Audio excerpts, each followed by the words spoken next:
la foi qui me fait vivre. Le salut absolu pour ses enfants, le 17 juillet.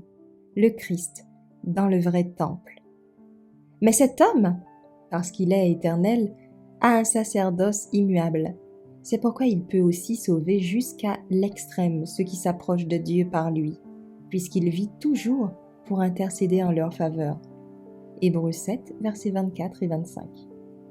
Toutes les dispositions ont été prises pour nos infirmités. Tous les encouragements nous ont été offerts pour venir au Christ. Le Christ a offert son corps brisé pour racheter l'héritage de Dieu, pour donner à l'homme une autre épreuve. Par sa vie sans tache, son obéissance, sa mort sur la croix du calvaire, le Christ a intercédé pour la race perdue. Et maintenant, ce n'est pas comme un simple pétitionnaire que le capitaine de notre salut intercède pour nous, mais comme un conquérant qui revendique sa victoire.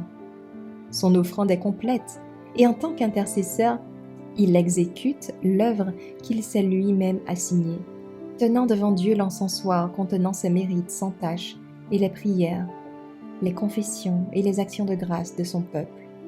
Parfumée du parfum de sa justice, elle monte vers Dieu comme une odeur agréable. L'offrande est entièrement acceptable et le pardon couvre toute transgression.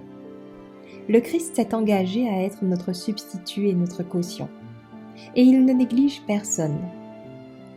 Lui qui ne pouvait voir des êtres humains exposés à la ruine éternelle sans verser son âme jusqu'à la mort en leur faveur, regarda avec pitié et compassion toute âme qui comprendra qu'elle ne peut se sauver elle-même. Il ne regardera aucun suppliant tremblant sans le relever.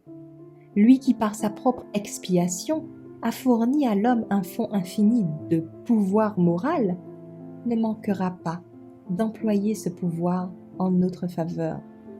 Nous pouvons déposer nos péchés et nos peines à ses pieds, car il nous aime.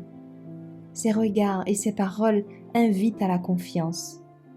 Il formera et façonnera nos caractères selon sa propre volonté. Dans toute la force satanique, il n'y a pas de pouvoir pour vaincre une seule âme qui, dans une simple confiance, se jette sur le Christ.